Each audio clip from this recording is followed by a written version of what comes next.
working. Yeah.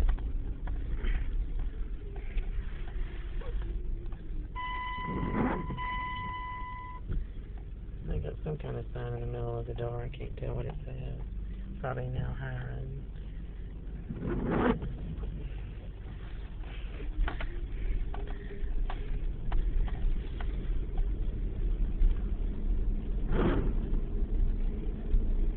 I'm going to take a little nap here on the side of the road.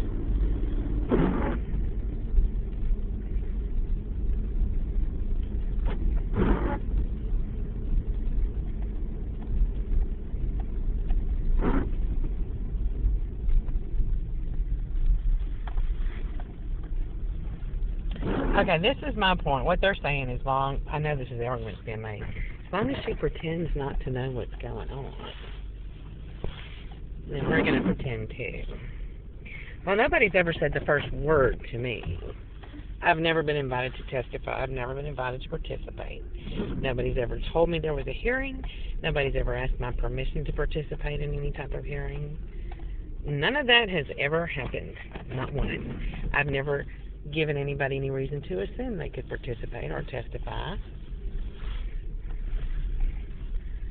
So, what is the answer there? Some asshole just decided that they could just do this to me and my son.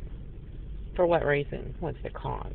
Because they just decided to plant strangers at the door of the library and the stores where we go, and have a store employee just turn and look at the second that I walk by while they're standing there with somebody who's purchased items I have no knowledge of the purchase, didn't shop with them to get, gave them no permission to buy, is just going to stand there and wait for me to walk by and turn their head, and that's my consent? Really? My consent to somebody making a purchase on an expense account that I have no knowledge of, two people that I don't know, the store employee or the person making the purchase, or somebody standing over in the corner smoking cigars, putting the phone up to their ear the second I walk out the door, and then walking in the store with the phone up to their ear and immediately putting it away as soon as they enter. I've got that on video. It's happened at the library. It's happened at Walmart. You know, and that intent of that type of behavior is deception. The only reason to do that is to be deceptive. Use people that I don't know, really. Even if I did know them, not tell me a word, give them things and have them go into a store, just get in there when I get there and go in and make purchases, really, that I have no knowledge of and don't participate in at all, other than the fact that I walked in the door at the same time that they did.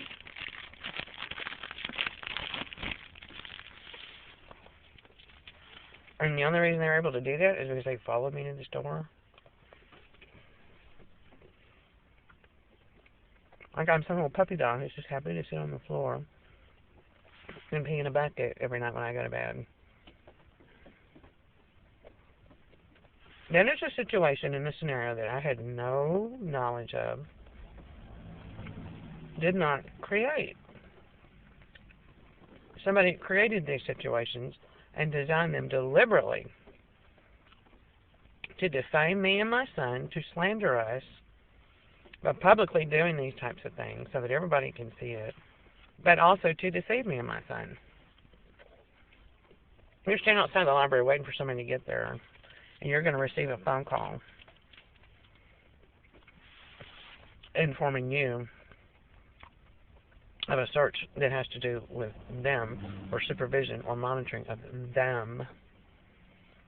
And they don't know you and have never met you, and you're standing there staring at them, reacting to their arrival time, and anticipating when they're going to walk in so you can make your movements match theirs. So you can walk by them with a cell phone up to your ear that they don't hear or know anything about, and they don't even know you. That is a behavior that is designed to be deceptive. And the only way to resolve it is not for me just to say, hey, what are you doing? What's going on here? I've done those things. I have. The only way for me to resolve that is to take people like that who are doing that, tie them to a chair, and start breaking their ankles with a baseball bat.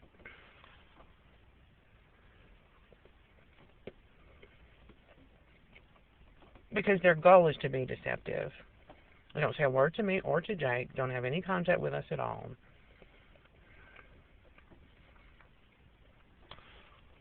Having the security guards babysit them while they do it? Really?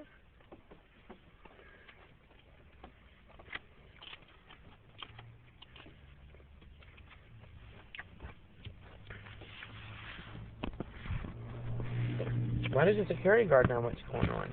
Why does a complete stranger receive a phone call about me and my son, informing them that my son and I are being monitored? Why would you call them instead of me? Why would you follow me and my son around to do that?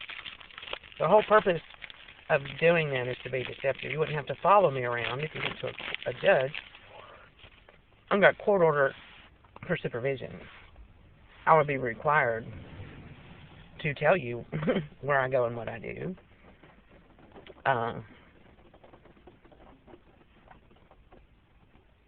People who are under supervision aren't subjected to this kind of extensive privacy violations.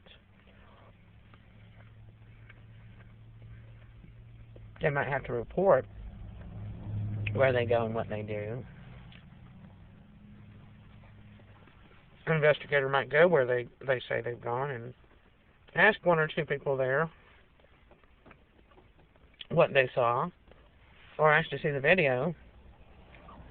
We wouldn't stand outside the door behaving like a burglar, watching for the minute they approach the door like a stalker, and slap a phone to their ear that is a call that they need to hear, and then follow them in the library. That is predatory behavior. And if this case had been presented to a judge, and a judge had issued the order for supervision, the caseworker would be subject to judicial review.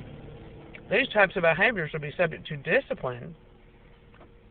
I'd be subject to discipline for failure to cooperate, but the caseworker would also be subject to discipline for behaving in an unprofessional manner and stalking and being deceptive deliberately.